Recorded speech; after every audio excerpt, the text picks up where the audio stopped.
Estamos en la colonia Santa Isabel, aquí a unos pocos kilómetros de lo que es la antigua estación de Pedernal. Nos acompaña el escritor de Concordia, el señor Adolfo Gorskin, que nos está contando sobre las anécdotas de lo que fue como un pueblito que albergó a más de 50 colonos, inicialmente más de 50 personas que venían desde muy lejos, por ejemplo el caso de sus abuelos desde Ucrania, ¿verdad? Y bueno, cuéntanos un poquito, Nito, ¿esta fue tu escuela? Sí, pero antes quisiera contestar sobre la reflexión que hiciste respecto a la relación de los criollos con los judíos. Los criollos lugareños no se sintieron invadidos porque esos judíos fueron ubicados en predios previamente delimitados. Entonces ellos miraban a esos nuevas personas que vinieron con otra civilización y otra cultura con cierta expectativa, y lentamente esos judíos que vinieron a trabajar la tierra necesitaron ayuda, mano de obra. Entonces muchas de esas familias criollas hicieron sus casas precarias en los campos de los judíos y se formó una especie de simbiosis entre unos y otros, muy particular, sumamente particular, donde unos y otros criaban a sus hijos juntos. Esos chicos no sabían que hay razas o religiones o discriminaciones, se criaban juntos en la naturaleza.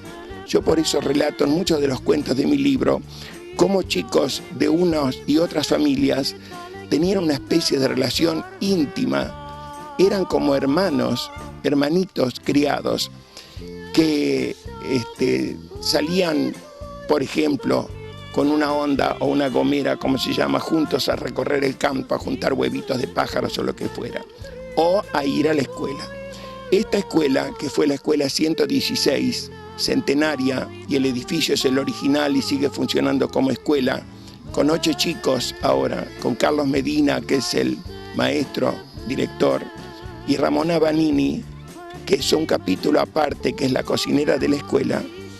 Yo venía primero caminando, que mi casa quedaba a 1500 metros por la calle, acá, muchas veces con las únicas alpargatitas en la mano, descalzos. Al llegar a la escuela nos lavábamos los pies en la bomba, nos poníamos las alpargatitas, hacíamos fila en la galería de la escuela, cantábamos a mi bandera, y qué orgullo cuando la maestra nos designaba supuestamente al mejor alumno para izar la bandera. El que la izaba la elevaba con la driza, pero siempre había otro sosteniendo la bandera, porque la bandera no debía tocar el suelo. Y los símbolos patrios eran un elemento que valorábamos, y había hasta una cierta competencia a ver quién usa la escarapela más grande en la escuela. Esa era la forma de la valorización. Los primeros colonos, que muchos de ellos asistieron al primer centenario de la independencia argentina, de la Revolución de Mayo, iban a esas fiestas y no entendían muy bien de qué se trata. Pero, y me emociona un poco decirlo, se cobijaban bajo los pliegues de la bandera y cantaban el himno. Y después supieron inculcar a sus hijos el amor a esta tierra, de la cual obtenían el sustento para vivir en absoluta libertad. Y después de muchos años llegaron a ser propietarios de sus campos, con innumerables sacrificios, porque acá debieron enfrentarse con una naturaleza hostil que no conocían, donde había inundaciones, había heladas, granizos, langosta, que marcó toda una época de desgracias, que era cuando tenían que esperar todo un año para volver a sembrar y a cosechar. Esta escuela, cuando yo empecé a ir, la directora era Ernestina Ferrari de Ramos, y fui a primero inferior, primero superior, segundo y tercer grado. Después tuve que ir a la escuela del pueblo de Pedernal, muchas gracias, 10 kilómetros a caballo todos los días, y no se faltaba.